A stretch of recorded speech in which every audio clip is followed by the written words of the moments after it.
Hammaga assalomu alaykum do'stlar. Ko'pchilikka ma'lum bo'lgan va mashhur bo'lgan Jack M3 avtomobilining rulida o'tiribman hozir. Xo'p, bu mashinani menimcha ko'pchilik yaxshi biladi. O'zbekiston bo'ylab hamma viloyatda, hamma shaharlarda mana shu avtomobillardan hozirgi kunda juda ham ko'pchilik foydalanib kelmoqda. Hamda bu mashinani qisqacha test drive qilib sizga noodatiroq obzor qilib bermoqchiman. Xo'p, ushbu avtomobilni xarakteristikalarida qisqacha to'xtalsam, mashina albatta mexanikada, motor obyomi 1.8 bo'ladi. Hamda mashina nima deydi? Metan qo'yishga ham, propan qo'yishga ham juda ham qulay. Hamda o'zimizni O'zbekistondagi jaydari avtomobillardan biri bo'lishga nima deydi? Shunaqa darajaga yetishga ham mashina yetib keldi. Bu avtomobil juda ham ko'p sotilgan payti 23-yil juda ko'p sotilgan. 24-25-yillarda avtomobil yangilari O'zbekistonga kelmagan. Mana endi 25-yil o'rtalaridan boshlab avtomobil yana O'zbekistonga yangilari kirib kelishni boshladi. Xo'p, ushbu avtomobilni siz hozirgi kunda qayerdan xarid qilsangiz bo'ladi? Albatta bu mashinalarni endi siz masalan rasmiy dilerliklardan xarid qilsangiz bo'ladi. Masalan, China Motorsdan xarid qilmoqchi bo'lsangiz, bu mashinani siz har xil to'lov usullarida xarid qilsangiz bo'ladi. Naqdga, avtokreditga yoki bo'lmasa rassrochkaga. Agarda rassrochkani siz foizsiz qilib, ya'ni foiz to'lamasdan rassrochkaga xarid qilmoqchi bo'lsangiz, bemalol nima deydi? Bizga murojaat qilsangiz 70% ni to'laysiz, lekin mana shunaqa joyi bor. 70% mashinani pulini to'lasangiz, qolganini bemalol foizsiz rassrochkaga xarid qilsangiz bo'ladi. To'g'risini aytaman, mashinaning yurish haqida ozgina aytib o'taman. Mashinaning yurishi zo'r, tortishlari yaxshi. Motor 1.8 lik bo'ladi, boya aytganimdek. Hamda hadovoylari ham yomon emas. Endi avtomobilni orqasi tortadi. Orqasida baribir odamlar ketganida o'zini yo'lda albatta boshqacha tutadi. Hozir hech qanaqa yo'lovchi yo'q bizda. Lekin mana masalan haydab yurish uchun juda ham qulay. Hamda o'zingizni prosta kattaroq bitta baland mashinada o'tirgandek his qilasiz. Juda ham nima deydi, qulay hisoblanadi. Hamda mashinani kengligi ham unaqa keng bo'lmagani uchun gabaritlarni sezish ham unaqa qiyin bo'lmaydi. Mana masalan ko'pchilik bilsa kerak, bu yo'llarni Qumariq most tarafdamiz hozir. O'zimizning ofisimizga juda ham yaqin. Hamda bora mana shu yurgan joyimizdan foydalanib sizga lokatsiyani ham hozir tushuntirib o'tib ketamiz. Xo'sh, mana Qumariqdan hozir aeroportga ketaverish yo'lidamiz. Aeroportga ketmasdan pastdan shunday razvorat qilib olamizda, hozir ofisimizgacha boramiz. Xo'p, mashinani yurishlarini aytsam, xadovkasi yomon emas, yaxshi. Xadovoy tarafdan yaxshi. Mashinaning ruli ko'rib turibsiz, juda ham yumshoq. Bemalol bitta qo'l bilan boshqarsam bo'ladi.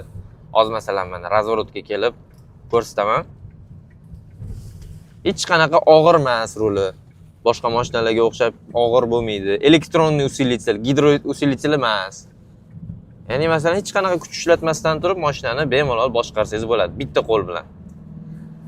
To'g'risini aytaman, men o'zim unaqa mexanika ko'p haydamayman. Asosan men o'zim avtomat mashina haydaganim uchun mashinani balkim hozir xato skorostiga urgan bo'lishi mumkin, lekin bu mashinani haydash juda ham qulay. Mexanika bo'lsa ham masalan hech qanaqa haydashda noqulayliklar yo'q, chunki mashinani masalan ko'rib turibsiz. Bu yoqda o'zini masalan mayda-chuyda qo'yadigan joyi bor. Bar bo'lishi menimcha shart emas, chunki mashina mana podlokotnigi bor. Bemalol podlokotnikka qo'lingizni qo'yib, skorostni almashtirib ketaversangiz bo'ladi. Xo'p. Bakoylarga qarab yo'llarni qarab oldik. Oldimizda qanaqadir Damas'ga nimadir bo'libdi. Xo'sh. Mashinani haydash uchun qulay, har kunlik ishlaringiz uchun, oilaviy uchun ham mashinani bemalol sotib olsangiz bo'ladi. Yoki bo'lmasa ko'pchilik mashinani har xil joydagi liniyalarda ham haydab yurishibdi. Endi masalan har bitta odam o'ziga kerakli ishi uchun agar mana shu avtomobil o'ziga rostdan ham kerak bo'ladigan bo'lsa, bemalol sotib olsa, hech qanaqangi muammolar bo'lmaydi. Chunki mashinaning zapchastlaridan ham muammo yo'q, hamda mashina nima deydi? Tez buziladigan mashina emas. Kamdan kam holatda mashina buzilishi mumkin. Ya'ni o'zimizning GM mashinalariga o'xshab bu mashinaga ko'p rasxod ham talab qilinmaydi. Masalan, nima uchun unaqa deyapman? Mashinaga maksimum nima olsangiz bo'ladi. Bitta poliga olib qo'ysangiz, sizga o'zi mana shuni o'zi yetishi mumkin. Chunki masalan, hammaga ham antiradar kerak emas. Hammaga ham masalan qanaqadir video registratorlar kerak emasdir. Endi kimdirga kerak bo'lsa, kimdirga kerak emas. No, mashinada masalan siz agar orqa kamera kerak bo'lsa, qo'shg'ich uchun magnitofon kerak bo'lsa, даже bir xil mashinalarimizda magnitofon chiqmaydi. magnitofon kerak bo'lsa, orqa kamera kerak bo'lsa, mana shu mashinada hamma narsasi mujassam. Mana masalan, hozir ofisimizga kelib to'xtadik. Mana zadniga uraman. Orqa kamerasi bor mashinani. Zavodskoy hamma narsasi. Bu yerda turib monitorda siz xohlagan narsangizni boshqarsangiz bo'ladi.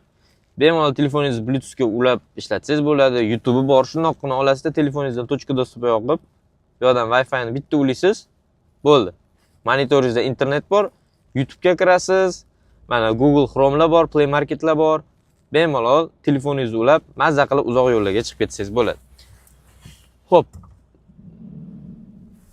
O'z ovozini eshityapsiz, motorning ovozi unaqa shumli emas, yumshoqqina ovoz chiqadi, ya'ni nima deydi, juda ham haydash uchun приятный bo'ladi. Bo'lmasa mashinani sal chetroqqa qulayroq joyga qo'yib, mashinani yanada ozgina obzorni ko'ramiz. Mashinaning tashqi ko'rinishini ham menimcha ko'pchilik yaxshi tanisa kerak. Bu mashina O'zbekistonda yangi mashina emas. Boya aytib o'tganimdek, уже biz O'zbekistonga juda ham qulay mos kelib tushdi, hamda ko'pchilik mashinani yaxshi biladi. Xo'p, mashinani narxini menimcha aytib o'tganim yo'q. 215 million 640 ming so'm turadi. Ya'ni boya aytganimdek, har xil to'lov usullarida bemalol mashinani xarid qilsangiz bo'ladi. Agarda tashqi ko'rinishidan tashqari ozgina ichki ko'rinishini eslab o'tamiz, ya'ni yo'lovchilar o'tiradigan joyni avtomobilning o'ng tarafida mana shunaqangi ochiladigan eshik bo'ladi, chap tarafida eshik bo'lmaydi. Mana bemalol ko'rsangiz bo'ladi, mashina haydovchidan tashqari 8 ta yo'lovchi uchun mo'ljallangan. Bu degani bemalol mana shu avtomobilni xarid qilgan holatda siz B prava bilan mashinani haydasangiz bo'ladi. Hech qanaqangi sizga D prava kerak bo'lmaydi. Chunki bu mashina mikroavtobus yoki avtobus tipiga kirmaydi. Bu mashina hozirgi kunda yengil avtomobillar sarasiga kirgani uchun bemalol B prava, BC prava bilan hech qanaqa qiynalmasdan haydasangiz bo'ladi. Xo'p, mashinani diskalarini ko'rib turibsiz. Mana shu 215 millionlik pozitsiyasida mana shunaqa diskali bo'ladi.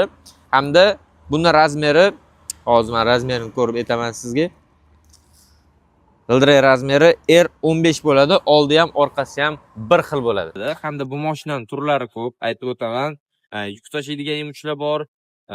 Hamda mana shunaqa M3lar, jack M4lar bor, jack Sunray'lar bor. Xullas, jack tomonidan ishlab chiqariladigan avtomobillarni biz rasmiy diler hisoblanamiz.